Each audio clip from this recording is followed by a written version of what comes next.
caution, stared into a hollow that no map acknowledged, his breath shallow and his shadow unnerved.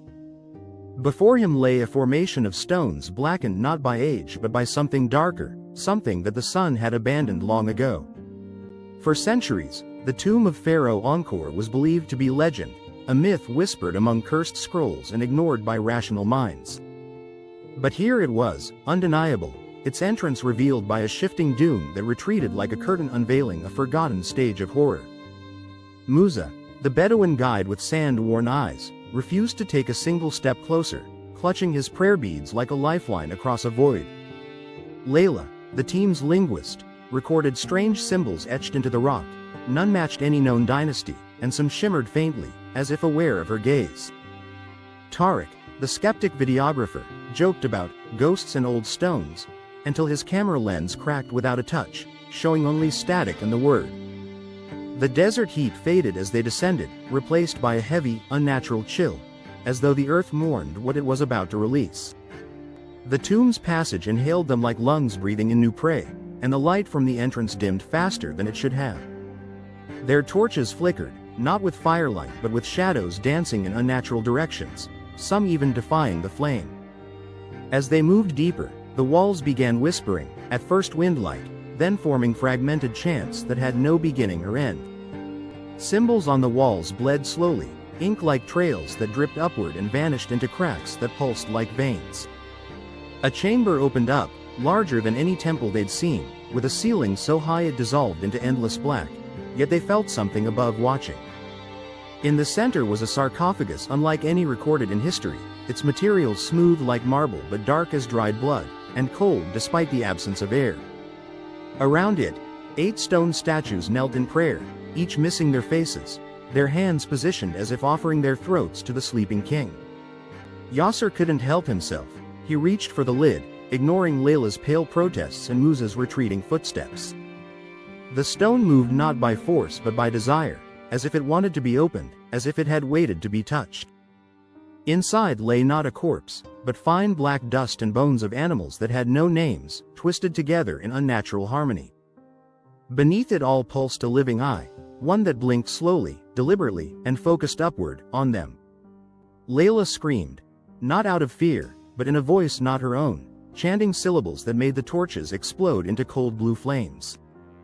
Tariq dropped his camera as his skin prickled with the sensation of crawling insects under it, though nothing was visible. Yasser tried to step back, but the floor shifted, suddenly covered in hieroglyphs that spelled his name backwards, in crimson letters that bled upward. The sarcophagus began humming, a low, droning vibration that turned their bones hollow with each pulse. Then, a voice echoed, neither male nor female, neither old nor young. He who wakes the pharaoh shall take his breath as inheritance. Musa fled into the corridor and was swallowed by the dark, not a scream, not a sound, only the snap of something wet and final. The chamber doors slammed shut with a deafening finality, sealing the 3 remaining inside, their lights dimming as sand began trickling from the walls. It wasn't an escape anymore, it was a rebirth, of something older than death. They tried retracing their steps but the layout had changed. The same hallway now curved, doors appeared where none had been, and time no longer moved. Layla's hands began to crack like clay, and from beneath her fingernails, scarabs emerged, silent and silver, vanishing before they could be crushed.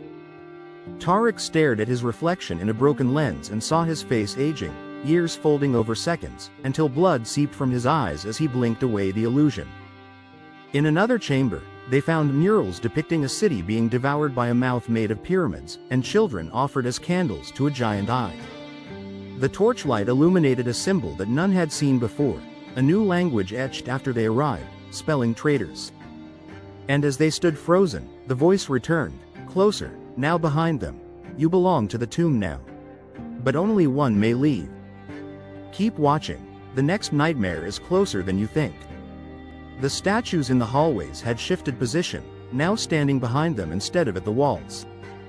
Yasser clutched an amulet he had stolen from the Cairo Museum, a relic believed to repel spirits, but it began to melt, smoking with each of his heartbeats. Layla whispered her mother's name, and the echoes responded with her mother's scream, echoing from deep below the floor. Tarek found a corridor lined with mirrors, except in them, they were not themselves. In one reflection, Yasser was crucified on obelisks. In another, Layla was crowned with serpents. And in a third, Tariq's body was hollow, filled with sand instead of blood.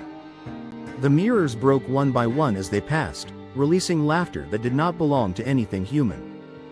Then they reached a final door, carved in ivory and sealed with 7 golden locks. Layla chanted again, this time weeping as her eyes bled. Each lock clicked open with her words. Behind it lay a throne, and on it, the real Encore, half mummified, half living, with wings of obsidian and a crown made of ribs. He rose, his voice not spoken but carved directly into their minds. You seek the dead. But I am what death fears. Encore made them an offer, freedom for one, power for another, and eternal suffering for the last. The catch? They had to choose who received what. Yasser chose freedom for himself, power for Tarek, and cursed Layla to remain as Ankor's vessel. But Encore laughed, and the tomb trembled. You do not choose. The tomb chooses. Immediately, Yasser's body snapped backward, bones twisting, eyes imploding inward. He became one of the statues in the outer hall.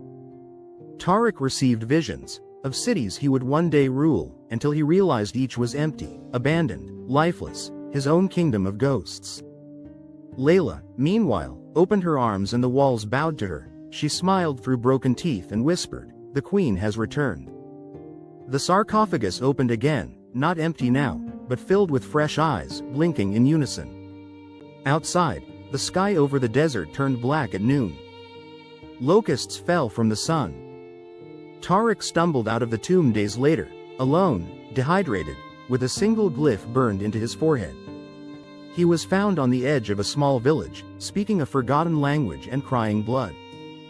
Journalists tried to film him, every recording device within 5 meters instantly wiped clean. He vanished 3 nights later. Only a note remained in his motel room, do not dig where echoes live. Layla? She never came back, but 9 newborns were delivered in a Cairo hospital, each with black irises and gold veins. The museum where the scroll was once kept burned to the ground, no alarms triggered, no staff survived. And deep in the sands, a new entrance emerged, larger, darker, with twice as many statues standing guard. Coming up next, that will haunt your nights and echo in your silence. Number 1 Haunted Ghost Town. Number 2 Japan Cursed Doll Horror Story. Subscribe and stay with us. The horror has just begun.